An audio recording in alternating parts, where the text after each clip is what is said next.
O problema da arbitragem, eu lembro que quando você joga videogame, tinha uma questão de escolher um tipo do árbitro que vai apitar lá o jogo, determinada coisa, você coloca lá, se o árbitro ele é muito severo, se o árbitro deixa o jogo rolar. Isso ok, Big, isso ok. Tem árbitro que é muito cartão, tem árbitro que deixa o jogo rolar, isso é normal. Agora, erro de arbitragem, cara, e aí a FIFA cria o VAR, o auxiliar, para auxiliar a arbitragem. O nome tá escrito auxiliar, cara. E prejudica, eles não auxiliam nada, eles só respondem o que o árbitro marcou o pênalti. Então, peraí, vamos confirmar o que o árbitro falou. Peraí, não tem uma pessoa dentro da cabine do VAR pra contestar, cara. O lance do Cruzeiro é um absurdo. Só que analisando a questão do futebol, ainda eu acho mais absurdo aquele do Palmeiras, sabe? No futebol, mano, tem clubismo agora. O pênalti do Palmeiras é mais absurdo ainda. O jogador, ele arrasta o pé duro no chão, o Veiga, ele dribla, o cara encosta na bola primeiro. O contato que tem, mano, do pé do cara, né, em cima do pé do Veiga, naquele lance do Palmeiras, cara, não justifica pra ele cair, aquilo lá ele cavou o pênalti. Só que o VAR, ele trouxe uma capacidade técnica para dentro lá da cabine, para analisar a câmera em super slow motion, 50 vezes mais lento. O super slow motion que eles colocam lá, vai analisar, parecia que os caras estão lutando no judô, cara. Parece que o cara deu uma porrada, o braço do Jonathan Jesus apoiado, parece que a sensação que vai dar no slow motion, que ele tá empurrando, ela dá uma sensação diferente da realidade. Quem joga futebol sabe as coisas que acontecem, então tá faltando uma capacidade técnica de quem realmente entende o futebol na prática para avaliar, porque o que estão fazendo no futebol, a avaliação da cabine do VAR, são de pessoas incapacitadas. Você lembra qual o jogo que foi, que os caras analisaram a linha do VAR no Cruzeiro? Errada, torta. Cruzeiro e Ituano. Você lembra esse lance? Lembro. Gol do Edu, anularam o gol.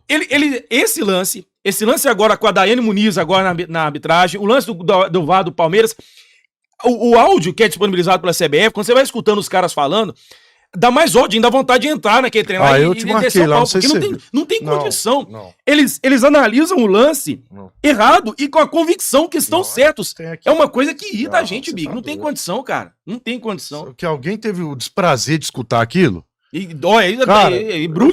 Vou dormir como, velho? Tinha que acordar cedo pra pegar a estrada pra vir pra cá. Eu falei, vou fazer o quê? Eu vou direto. Ver aquele negócio, Valdir. Eu lembro no casamento do Congão, meu amigo, acho que você chegou até a conhecer.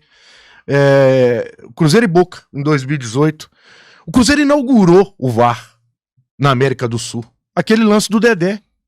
O cara ainda foi na televisão e confirmar. Aquilo acabou, tirou o Cruzeiro da Libertadores.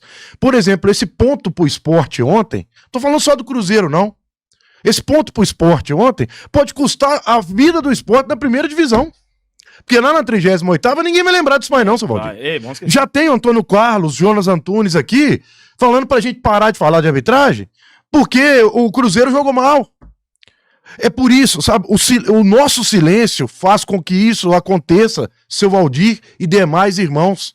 Porque o Cruzeiro perdeu, nós temos hoje o modo Muricy para poder falar da atuação do Cruzeiro, do que o Jardim tem que ou não fazer, mas prejudica o Cruzeiro e vamos aqui no canal Cruzeirense relativizar, porque tem gente que quer que a gente relativize.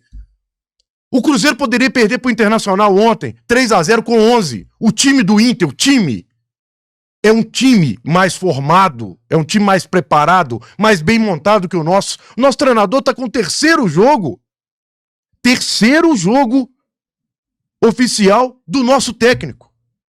Aí o Cruzeiro perde um zagueiro com 22, 23 minutos contra o Inter dentro do Beira-Rio. O jogo tava 0-0 e o Inter não estava amassando o Cruzeiro. O Cruzeiro teve um gol anulado, que a bola realmente saiu. O Inter não estava amassando o Cruzeiro. Aí o Jonathan Jesus, dentro do Beira-Rio, é expulso no começo do primeiro tempo, modifica toda a condição da partida, e nós temos aqui que ficar calado porque o puritanista cruzeirense não quer que a gente fala.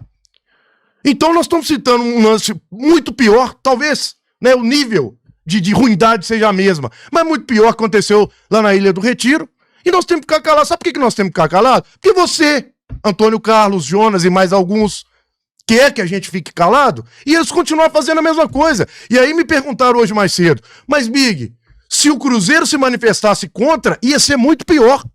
Realmente foi a conversa que a gente teve aqui no início, antes do ao vivo. Seria. Eu tenho certeza que se o Cruzeiro tem um jogador expulso com 23 minutos criminosamente no Beira-Rio, seria pior, seria 2 então. Mas pelo menos a gente ia ter consciência limpa, porque, ó, eu não compactuo com essa palhaçada. Pelo menos a cabeça no travesseiro e levantar olhando o olho no olho para cada um. O Cruzeiro vai reclamar com quem? Nós estamos reclamando com quem hoje em dia? A diretoria aceitou calada, mesmo que não tenha que fazer, aceitou calada. Essa é a verdade, né? Não teria muito o que fazer, mas eu acho que um dedinho levantado já é um fio de esperança, né? Os puritanistas, como aconteceu com alguns aí, vão chegar aqui e falar, já estão passando esse termo maldito que arrumaram hoje para deixar a conversa rasa. Estão passando pano para arbitragem, que o time do Cruzeiro tá horroroso, e a nova geração quer fazer graça na internet, juntando até público de gente que não gosta do Cruzeiro para fazer piada com o próprio clube. Nós vamos recorrer a quem? Entendeu? É isso que me mata. O futebol já morreu pra mim. 2019 já morreu. Eu tenho certeza. Eu tenho uma memória muito boa, eu gostava muito. Se você me perguntasse de time da Europa, seleção, eu sabia. Cruzeiro eu sempre soube, né? Mas o futebol pra mim morreu, continua o Cruzeiro. Eu tô aqui ainda pelo Cruzeiro. E ainda com a esperança de um dia o meu filho me ver falando isso e seguir os passos do pai. Porque eu falei com o Bentão hoje mais cedo. Ó, Bentão, a gente pode exagerar. Mas errado a gente não tá, não. Porque hoje em dia, seu Valdir, não podemos defender as nossas cores. Porque o povo não gosta. Aí todo mundo fica calado, de braço cruzado. No próxima rodada, como o seu Valdir disse, vem o outro árbitro e prejudica o Cruzeiro. Não, vamos ficar calados e vamos pedir o fora Jardim, que aí resolve o problema. Fora Pepa, fora Seabra, fora Lacamon, fora Seabra de novo, fora Paulo Tuori, fora Zé Ricardo, fora Diniz, fora Jardim. Enxugando o gelo, rodando e não saindo do lugar. É isso aí.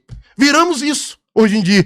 Mas tem que ficar calado. A internet quer que a gente cale. Quer que a gente fique calado. Fazendo graça apenas. Que é pra ganhar público. Ao invés de falar a verdade. As pessoas que falam dessa forma estão morrendo nas redes sociais. Esse que tá te falando aí é um deles. Morrendo, praticamente. Mas eu não vou deixar de falar. Falei antes ao vivo. Se for pra mim fazer o mais do mesmo, eu não vou participar desse tipo de palhaçada. E o Cruzeiro ontem foi prejudicado de novo. Jogando bem ou mal, ninguém nesse mundo tem direito de prejudicar o Cruzeiro. Contra o Atlético é a mesma coisa, agora contra o Inter. Vai ser na quarta-feira, vai ser no domingo, e nós vamos ter que ficar calados, seu Valdir. Não vou, não.